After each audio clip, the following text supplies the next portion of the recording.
everyone, welcome back to ASGP. My name is Aaron, and well, today the Azerbaijan Grand Prix happened.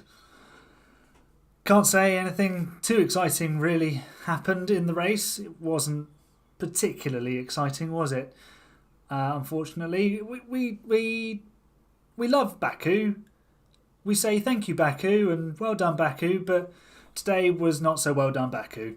Although it did give Sergio Perez another opportunity to show that he is still king of the streets. And he did that because he won the race. And he beat Max Verstappen fair and square. He got a little bit fortunate with the safety car, which we'll get into as we go through my list of things to go through. It's not such a big list. You'll know that. But we'll start by rating the race, and I'm going to give it 2. I'm going to give it a 2 because just nothing happened. There was a real void of action and excitement. We had a few battles, potential battles, but even with DRS, there was never really a chance for someone to really go for the overtake. The only pure overtakes that happened were the 2 Red Bulls going past Charles Leclerc. The other overtakes were the ones that happened at the safety car restart when the pack is all bunched together, and the few overtakes on Hulkenberg because his tyres were gone. So you can't tell me that was really an exciting race. Oh, and Pierre Gasly put 2 moves on a couple of backmarker rivals. I think it was the Alfa Romeo of Zhou and then Logan Sargent as well. So, I mean, if that's all Baku could offer us, and this is a circuit with a long straight as well. That just rubbish, isn't it? Absolute rubbish. So, yeah, the reduction of the DRS zone really helped. But the big talking point is that Sergio Perez has cut Max Verstappen's championship lead down to 6 points, and we might actually have a title battle on our hands. It's not one that I can particularly invest myself in because I just find it very, very difficult to like Red Bull as a team. And that's not to say that they've not got nice people. I'm sure the people who are mechanics and work in the factory are lovely people. But certain people in that organisation do make it very difficult to like that team. And you'll all know who I'm referring to. So it's going to be very interesting to see how they manage that dynamic. And if Perez can... Let's imagine...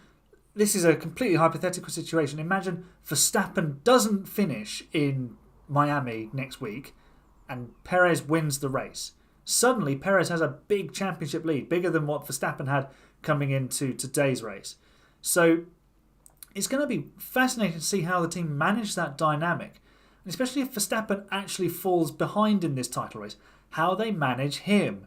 Because they will then be forced to... They can't possibly use team orders to swap positions at any point. And I don't think they will.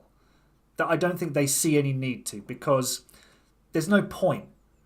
They don't gain from it. They just look the villains because they'll be favouring one driver over another in an in-house title fight. And this is why the Mercedes dominance when it was Hamilton and Rosberg wasn't... I mean, obviously I'm a Mercedes fan, so it's going to sound a little bit more biased, but it wasn't that bad because you knew that the pair were fairly evenly matched and that they were free to go and race each other.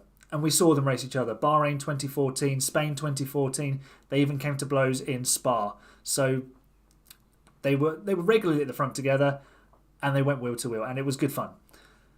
If Red Bull don't allow that to happen, they just come out looking completely idiotic because they've essentially favoured. They'd always favour Verstappen with team orders because he's likely to be ahead in a title fight, like he was last year with Leclerc.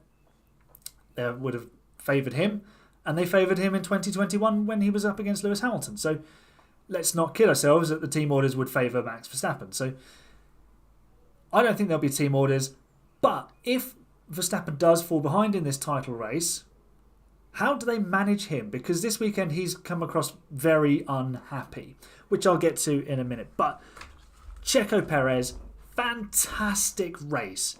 Absolutely beautiful race from him. Starting third, you'd have expected both Red Bulls to get past the Ferrari of Leclerc, and they did in pretty short order. But what I didn't expect to see was Perez close the gap to Verstappen. Now, Verstappen was complaining later on in the race of some engine braking problems, but that's not going to be, unless it's a really heavy issue. It didn't really affect his pace too much from what I could see. I didn't expect Perez to be able to home in on him. And before the safety car was called, and before Verstappen pitted on lap, 10, 11? Perez was in the DRS zone for Verstappen. And ironically, because of the way the safety car played out with the timing of the pit stops, it may have actually robbed us of a really exciting race between the two Red Bulls. And potentially even a tangle. Because it would have been very interesting to see how Verstappen defended against Perez. He has, a bit of a story when it comes to collisions with other drivers. Mostly Mercedes drivers in recent times, as we even saw yesterday in the sprint. But he does tend to get himself into these positions where contact seems to be inevitable. We saw it early on in his career. We've seen it throughout his career now, even in title fights. It would have been very, very interesting to see how he coped with Perez launching a major attack, but we never got to saw it. What it was a little bit of misfortune falling Verstappen's way in the timing of the safety car and his pit stop, Perez being a big gainer out of it, but actually I think Perez would have taken the lead at some point anyway. So as it was, the best race. It wasn't a case of Verstappen just eking things out, Perez having more pace, but somehow being way further down the order or something. You know what I mean. So it was a very good performance from Perez after that. Because once the safety car had put Leclerc between them, he had to navigate the restart. And let's be honest, a restart at Baku is tricky, but he got it perfectly right. And there was none of this carnage in the middle of the pack either. He kept up a sensible pace. He didn't go too slowly and bunch everyone together. Kept up a sensible pace, but didn't go, as in go. And he completely nullified any opportunity Leclerc had of a slipstream. And he basically gave Verstappen a free pass because Verstappen got the move done into turn 3. By which time, Perez had checked out and he was about a second clear after the first lap of green flag running after the safety car. So he did that excellently and just managed the gap. And Verstappen, for whatever reason, didn't have an answer today. Perez outperformed Max Verstappen. That's not something we will say or see particularly often. Although, for the benefit of a title fight, we need to see that more often this season, because if Max starts getting a run of 3, 4, 5, 6 wins, it's going to become a very long season. I sat through the Schumacher years where he won 3/4 of the races. And I know we've had the Hamilton era, but there was always opportunities for the teammate to win races. Ferrari, and this is well documented, Austria 2002, they basically took wins away from Barrichello. And there was those odd races where Ferrari had been wrong-footed and stuff like that, but mostly it was Schumacher and it was dull, and there was only 16, 17 races in those seasons. This year we've got 23. So if Verstappen wins, he won 15, was it 15 races last year or something ludicrous like that, 17 races? Absolutely ridiculous number of race wins. if Perez wants to win the World Championship, he's got to get into double figures of victories this season. Because I don't see any other team winning a race. Let's be honest. No matter what upgrades Mercedes throw at the W14, it's not going to win a race, is it? Barring, a freak random event or both Red Bulls taking each other out, a wet race. Aston Martin could sneak a race victory. But again, the same circumstances apply. Ferrari, who even knows what Ferrari are going to do at the next race? They were really good here, but at other races, they've been nowhere. So, not quite sure what they're going to produce. So, you could even get like an Ocon situation in Hungary 2021 where a complete random result happens. I just don't see any other team being even close enough to beating Red Bull on pure pace. And I suppose it's a very similar story to Mercedes in 2014. The weird thing about it is this is the second year of a regulation change. That was the first year in 2014 for Mercedes. And Ferrari and a lot of other teams got their concepts wrong. And Red Bull had Renault power, which was terrible. So that kind of killed their hopes that year. But Checo's hopes for this year are still burning very, very brightly. And after 4 races, the wins have been split equally between the pair. And I don't think we could have possibly expected that. Let's be honest. Did any of us expect Perez to win any of the 4 races before the weekend started? I didn't. I've tipped Max Verstappen to win every single race so far this season. So I think that tells the story. And yes, Sergio is good on street tracks, but he's still got to beat a 2-time world champion, and that's not easy. Talking of the 2-time world champion, Verstappen was unlucky with the safety car timing, but he's just been unhappy all weekend. I don't get what's going on with him. Damon Hill said something similar. And he threw his toys out the pram about George Russell having the audacity to race him on the opening lap of a race. Yes, there was contact, but both drivers can do enough. I think George was doing as much as he could, even locked up. Verstappen needs to think championship, because if he gets taken out in a sprint and damages the car, what does that mean for his race the next day? He's got to think big picture. This is the big flaw in Verstappen. He doesn't always think big picture. And this was what made Lewis Hamilton, what still makes Lewis Hamilton, if he was in a championship fight, so potent, was he knows the value of living to fight another day. Verstappen needs to understand that. I don't think he always does. But then his whole demeanour before the weekend has just been a bit unhappy, complaining about the sprint format, complaining about, is F1, is it the right life or whatever. I didn't quite see the full comments, but he's questioning the life of a Formula One driver essentially. And then saying he was bored through qualifying. Let's be honest. If you're that bored, get out of the car. I'm sure there's 18, 19, 20 other world-class drivers across the world who would quite happily drive that Red Bull and win races with it. So, if he's that bored, get out of the car. But obviously he wants to win.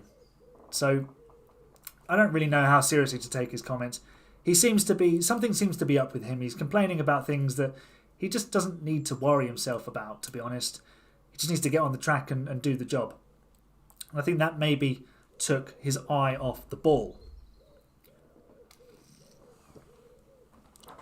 So as I said, I've rated this race as a 2.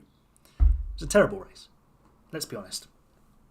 I've just done the Grid Talk podcast, and the host Tom Horrocks, he described it as a 2016-esque race.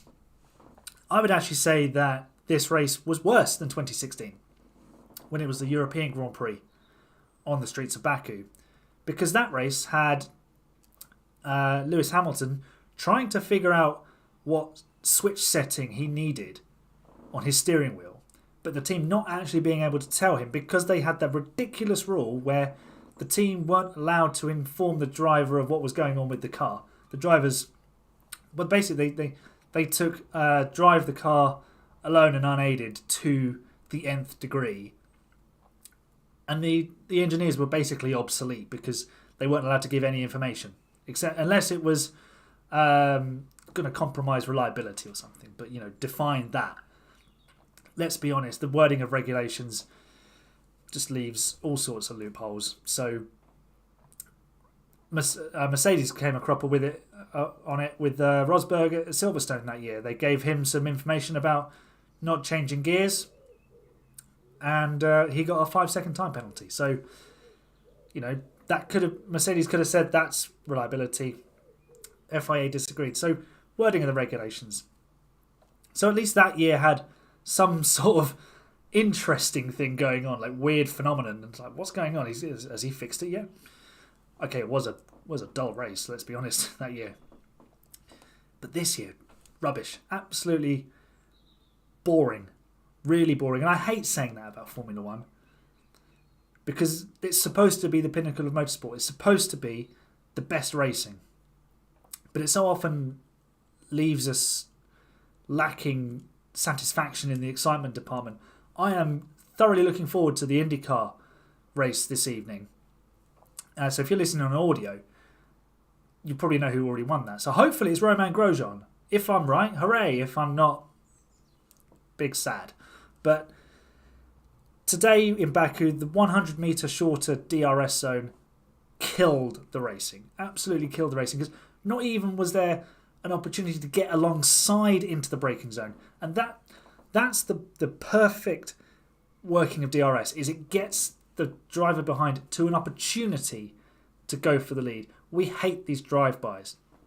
And yeah, Baku is a prime offender for that potential. We might see some in Miami if they keep a longer DRS zone. They might actually, I don't know. Well, who knows what the FIA will do, because they've somehow allowed photographers to run across a live pit lane today and almost be flattened by Esteban Ocon, which is just embarrassing. But back to DRS. I think this was just too heavy-handed on the DRS. The cars aren't following each other as closely this year. The action has been fewer and further between. We had some good overtakes from Alonso in Bahrain. If I think back to Jeddah, don't really remember anything except Verstappen blasting past everybody. Australia, we had some good battles, and Norris and Hulkenberg were going wheel to wheel, but at the front, unless you're in a Red Bull, you're just, you're stuck. It's strange, because you'd think that based on last year, but then the teams would have designed the cars with more downforce this year, and we've seen the lap times improve. So I guess downforce is the enemy of overtaking, it seems. Maybe, I can't believe I agreed with Christian Horner. Well, he agreed with me because I said it first. I definitely said this first the other day. Maybe 50 metres of reduction would have been like the sweet spot. Although you could have a 50 metre DRS zone just outright, and a Red Bull would still fly past everything else on the straight. So I mentioned the Ocon pit lane incident. That was embarrassing. Alonso was again strong in a race. We've known that for years. He's very good in race conditions. Possibly the best driver in race conditions. Up for debate. I would argue that there's at least two other candidates, Verstappen and Hamilton. You could potentially put maybe one or two others in that bracket too. Mercedes, their changes can't come quick enough. They're supposedly coming for Imola. Ferrari, better this weekend, but Sainz was well off the pace. He said he seemed to have a setup issue, which he was stuck with because of Parc Ferme after practice, which, yeah. And that brings us to the sprint format. And that's where I'll wrap up the show. So I'll just give my thoughts on the sprint format. I did a little reaction piece yesterday morning, a little short reaction to the sprint qualifying shootout. And overall, I thought actually it was really good. What was frustrating was Friday afternoon not being able to watch qualifying live. So I had to watch it back. And then we had Saturday morning I woke up, and because we'd had qualifying, I felt like there needed to be a race, but there was actually another qualifying session, so it didn't feel so joined up, and we kind of knew that going in. So overall, I actually think it worked. The specific shootout session for the sprint, I think that worked, and I think that might. There's still now an option to reverse that grid, because the sprint doesn't set the order for the Grand Prix. Now, just do an F2 style top 10 reverse. That's all they need to do, because that way teams that are performing well in the midfield. So let's take it. Let's get the sprint qualifying shootout, whatever it's called, results up. Results. We're on f1.com sprint grid. So let's take this for example. In 10th place was Lando Norris. He would have been on pole position for the sprint. Alongside him would have been Lance Stroll. Alonso would have been 3rd. Albon would have started 4th for Williams. That's a great opportunity for Williams to go and get 3 or 4 points. And based on today's evidence, he might have even got more, because it was difficult to overtake, and the Williams is good in a straight. So he might have got DRS and gone by an Aston Martin and finished 3rd or something. And because it's only a smaller number of points, it doesn't necessarily then have such a dramatic effect on the world champion, because the world championship fight at the front. It gives opportunity to other teams. And what we're seeing at the moment is it's becoming a top 8 lockout of Red Bull, Ferrari, Mercedes and Aston Martin. And that leaves two positions with a total of 3 points on offer to everybody else if those 8 cars all finish. So if you do something with the sprint, then it gives, a Norris a chance for big points. Let's say Haas got into SQ3. Magnussen could start at the front again. Finally, Hulkenberg finishes in the top 3, but he wouldn't actually stand on the podium. It would just be Hulkenberg, wouldn't it? Tsunoda had the pace this weekend in AlphaTauri to be in the 3rd session of the qualifying. He got eliminated in sprint qualifying because the red flag came out just as he was about to complete his lap.